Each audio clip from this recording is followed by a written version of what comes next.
হরে কৃষ্ণ।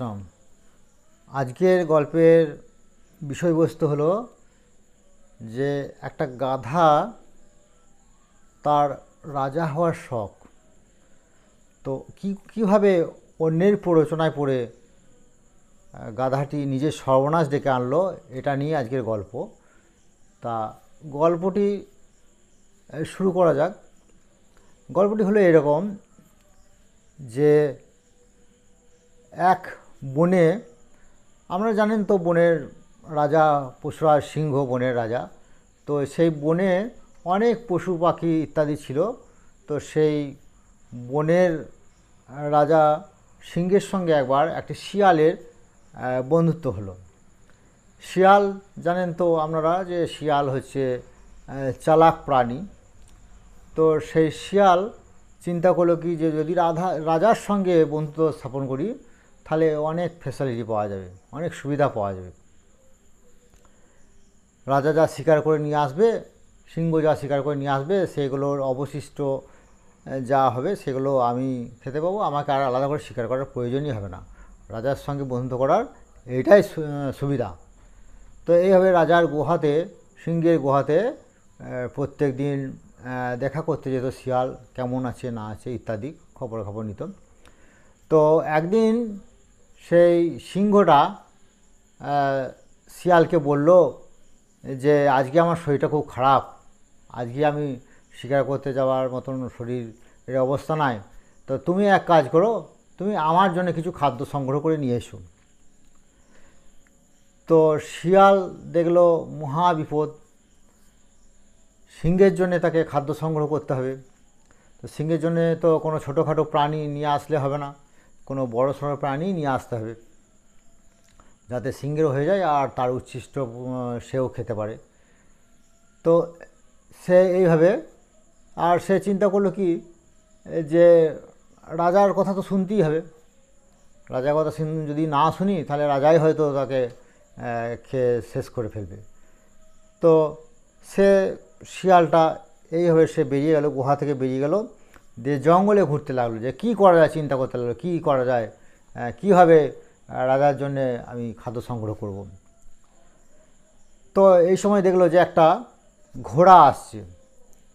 তো সে শিয়াল বুদ্ধিমান প্রাণী, সে ঘোড়াটাকে দেখে বলল, ঘোড়া ভাই, তো তোমার তোমার ঘোড়া খুব প্রশংসা করতে লাগলো যে ঘোড়া ভাই, তোমার লেজটা কত সুন্দর, তোমার লেজ বিখ্যাত, আর তুমি যখন চলো খুব সুন্দর লাগে, সমস্ত প্রাণী থেকে তো তোমার চলন খুব সুন্দর, তুমি খুব সুন্দরভাবে চলো, যে বলে বোঝানো যাবে না এত সুন্দর তোমার চলন। তো এইভাবে তাকে প্রলোভিত করতে লাগলো, কিন্তু ঘোড়া তার কথা কোনো না শুনে সে গটগট করে নিজের কাজে চলে গেল। ঘোড়া তার কথা শুনলই না। তারপরে দেখলো যে না, এর কথায় কাজ হলো না। তখন সে শিয়ালটি করলো কি, শিয়ালটি রাস্তায় যেতে যেতে দেখলো যে একটি হরিণ আসছে। তো হরিণটাকে দেখা মাত্র বলল যে ও হরিণ ভাই, ও হরিণ ভাই। হ্যাঁ, তো হরিণ কিন্তু দেখলো যে না, শিয়ালের সঙ্গে সঙ্গ করা যাবে না, শিয়ালের কথা শুনলে হবে না, কারণ শিয়াল এর আগে অনেক প্রাণীকে অনেক বিপদে ফেলেছে। তাই সে শিয়ালের কোনো কথা না শুনে সে ছুটে ছুটে বেরিয়ে চলে গেল। তো শিয়াল দিল মহা বিপদ, আমার কথায় কেউ শুনছেও না, কেউ দাঁড়াচ্ছেও না, কী করা যায়। তো এমত অবস্থায় দেখলো একটা গাধা হেলতে দুলতে আসছে। তো দেখলো যে এই গাধা হচ্ছে, সে দেখলো যে গাধা হচ্ছে সব থেকে বোকা প্রাণী, একেই যদি বোকা বানানো যায় দেখা যাক কী হয়, কীভাবে কী করা যায়। তো সে গাধাকে দেখেই বলল, ও গাধা ভাই, আরে ভাই তোমার তো লটাই লেগে গিয়েছে। হ্যাঁ, তো গাধা বলছে কী ব্যাপার, আমি তো কিছু বুঝতে পারছি না। আরে তোমার কাছে তো যাচ্ছিলাম। শিয়াল বলছে আরে তোমার কাছে তো যাচ্ছিলাম, সিংহ বনের পশুরাজ তোমার কাছে পাঠালো। সিংহের শরীর খুব অসুস্থ, সিংহ এবার বৃদ্ধ হয়ে গিয়েছে, সেই জন্য সে তার উত্তরাধিকারে খুঁজছে, তার সিংহাসনে বসার জন্য উপযুক্ত কোনো প্রাণী খুঁজছে। তা উপযুক্ত প্রাণী এই বনের মধ্যে তোমাকেই চয়েস করেছে। তুমি যদি যাও, তুমি যদি চলো আমার সঙ্গে চলো, তোমাকে তিনি রাজা করে দেবেন।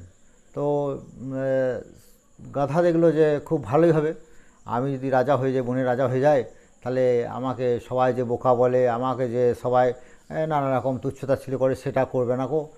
তারপরে অনেক কিছু সুবিধা, রাজা হওয়ার অনেক সুবিধা, আমাকে আর কেউ হেয় করতে পারবে না, অনেক সুবিধা। আমি তখন সবাইকে অর্ডার করব, এসব ভাবলো। এসব ভেবে সে চলে গেল। সে তার সিংহের গুহাতে শিয়ালের সঙ্গে গেল। তো সিংহের গুহাতে যাওয়া মাত্রই তো সিংহ করলে কি, এক থাবা মেরে তার কান দুটো ছিঁড়ে নিল। আর কি, কান দুটো ছিঁড়ে নেওয়ার সঙ্গে সঙ্গে গাধা দে ছুট। তার সঙ্গে সঙ্গে শিয়ালও আসছে তার পিছনে পিছনে, বলছে ও গাধা ভাই, ও গাধা ভাই, তুমি করছো কি, এরকম ভুল করো না, হ্যাঁ, তুমি পালিয়ে যাও না। তো গাধা তার প্ররোচনায় পড়ে গেল, আবার তার কথা শুনতে লাগলো। বললো কী ব্যাপার, আর দেখছো না কেমন করলো আমাকে সিংহ, আমার কানগুলো ছিঁড়ে নিল। বলে আরে তুমি চিন্তা করো না, আরে তুমি জানো না, রাজার মুকুটে যে রাজার যে মুকুট আছে, সেই মুকুটটা তো সিংহের মাপে তৈরি করা, সেটা তো তোমার মাথায় হবে না। তোমার মাথায় কানগুলোর জন্য অসুবিধা হচ্ছিল, ওই জন্য কানগুলো তোমার ছিঁড়ে নিয়েছে, তাতে কোনো অসুবিধা নাই। কান গেলেই বা তুমি তো রাজা হবে, কান না থাকলে কোনো অসুবিধা নাই, কান তো তোমার মুকুটে ঢাকা পড়বে, কোনো অসুবিধা নাই। তুমি চলো, এক্ষুনি চলো, এইসব সুযোগ ছিল না, এই সুযোগ ছাড়ে, এত বড় সুযোগ পেয়েছো তুমি, এরকম সুযোগ কি হেলায় ছাড়ে, হাতের লক্ষ্যে তুমি পায়ে ঠেলছো, চলো। তো তাকে আবার ভুল করে আবার নিয়ে গেল সিংহের গুহায়। তো এরপরে সিংহ দেখছে আবার সেই বোকা গাধাটা আবার এসছে, তখন সিংহ আবার এক থাবা, এক থাবা মেরে এবার তার লেজটা খসিয়ে নিল। এবার গাধা আবার ছুট, আবার ছুট, আর মনে হচ্ছে আর সিংহের কথা আর শিয়ালের কথা আমি শুনছি না কো, এবার আমি আর শিয়াল যাই বলে আমি শুনবো না। কিন্তু শিয়াল আবার পেছন পেছন ছুটে এসছে, দিয়ে বলছে আরে তুমি বুঝছো না কেন, তুমি এমন সুযোগ ছাড়ে কী করছো তুমি, সিংহাসনে বসার উপযুক্ত, তোমার লেজটা তো তোমার সিংহাসনে বসার উপযুক্ত নয়, ওই জন্য সিংহাসনে তোমাকে বসাবে, ওই জন্যে লেজটা খসিয়ে নিয়েছে। কোনো অসুবিধা নেই, লেজ না থাকলে কী হবে, তুমি তো সিংহাসনে বসবে কীভাবে, ওই জন্যে লেজটা খসিয়ে নিয়েছে, এতে কোনো অসুবিধা নাই। তুমি চলো, তুমি যদি না যাও, তুমি দেখো এই সুযোগ তুমি ছেড়ে দাও, তুমি যদি না যাও, তা অন্য কোনো প্রাণী এসে তোমার ওই সিংহাসনে বসে পড়বে, তখন কিন্তু আর পস্তালে আমাকে কিছু বললে তখন কিন্তু হবে না, তখন আমার আর কিছু করার থাকবে না, তার থেকে তুমি চলো এখন। তো এই কথা বলে আবার প্রলোভন পড়ে গেল, গাধা আবার প্রলোভনে পড়ে আবার শিয়ালের সঙ্গে গিয়ে সিংহের গুহাতে গেল। এরপর সিংহ কিন্তু আর ছাড়লো না, এবার সিংহ তাকে হত্যা করে তাকে খেলো, এবং শিয়াল তার উচ্ছিষ্ট খেলো। তো এটি ছিল গল্প। তো এই গল্পের থেকে আমাদের একটা শিক্ষা আছে যে অসৎসঙ্গ, আমরা যদি অসৎসঙ্গ করি তাহলে কিন্তু আমাদের এই রকম অবস্থাই হবে, আমাদের এই গাধার মতনই অবস্থা হবে। আর আমরা তাই করি, আমরা অসৎসঙ্গের পরে নিজের সর্বনাশ ডেকে আনি, অন্যজনের প্রলোভনে পড়ে আমরা লোভের বশবর্তী আরও কিছু বেটার আরও কিছু পাওয়ার আশায় আমরা কিন্তু অসৎসঙ্গ করে ফেলি।